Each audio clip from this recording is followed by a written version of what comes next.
Them out of the end zone today. I really don't ever. We don't really focus on that. I know that's kind of a byproduct of playing well, and it's really hard to do. Proud of our guys, man. They've been a blast to coach this year, and they're so hungry.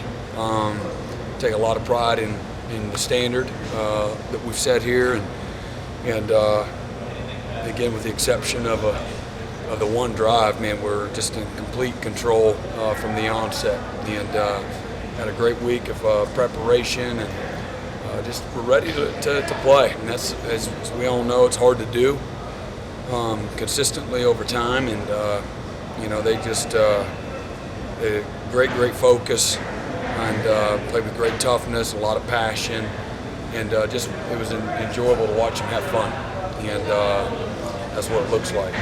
12 straight games, you held an opponent under 300 yards. It's impressive to say the least.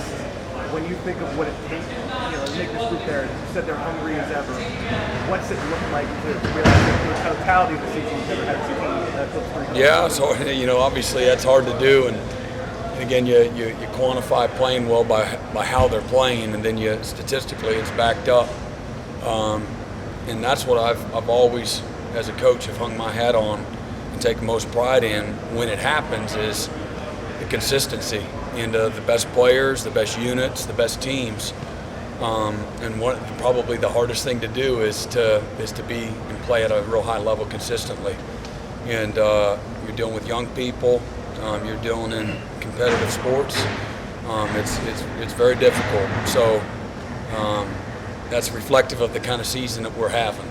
And so many people, there's a lot of question marks going into the year, so I'm not pointing fingers or trying to throw it back, because I have my own question marks. I'm not saying, I knew we were going to be great. I still think greatness is still to be had, still out there in front of us, and I know how hard our players and our coaches have worked to put ourselves in this position, and then to watch the growth that's taken place, and again led by some fifth-year guys or fourth-year seniors, and Kayvon and Tanner and Denzel.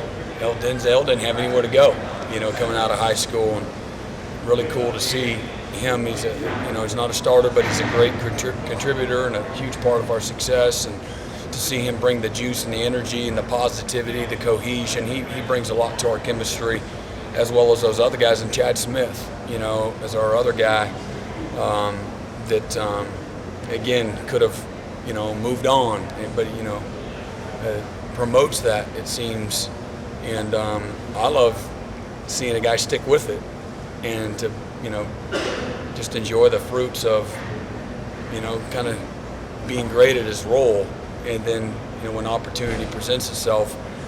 Again, the teams that I've been on that have been really good is when you have that fourth and fifth year players that kind of the glue to everything that you do. They understand the standard, they understand the details, they understand the work that's got to go into it, and then they're very invested, and so they're willing to lead, they're willing to be coached, and to me that's kind of the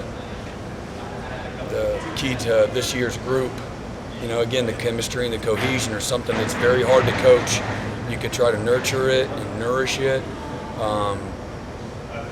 and support it, but the players ultimately have to gel and come together on their own, and sometimes that takes time, but there's a lot of trust and love and respect for one another, and an appreciation for the work that you got to put in every week, the grind. And I know you all that cover us have heard us say it a lot, sustaining the grind is easily the hardest thing to do, and it's easy to grow weary. It's a long season.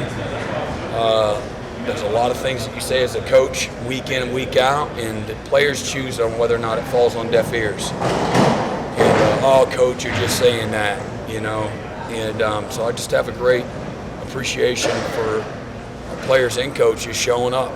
And it's the support staff, it's the scout team. There's a lot that goes into it.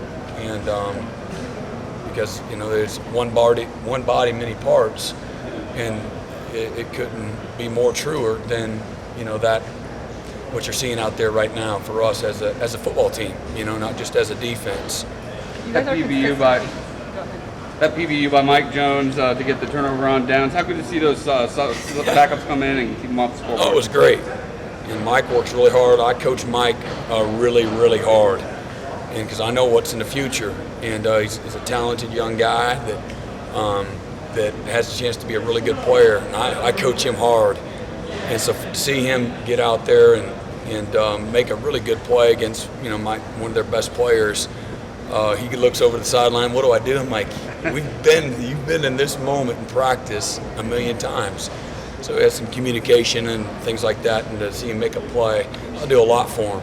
And amazing how one play can do that. But that was fun to see. What about Darion? Has he hit his ceiling yet? I mean, because he was a he quarterback hasn't. here when he Yeah. played here, and obviously he went from receiver to now a DB. What I love about him, his attitude is infectious. He loves to compete.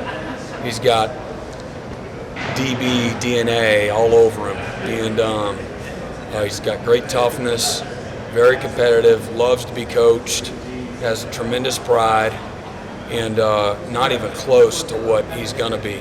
And he's a worker, he's a grinder, he's a competitor, and so that was cool to see him.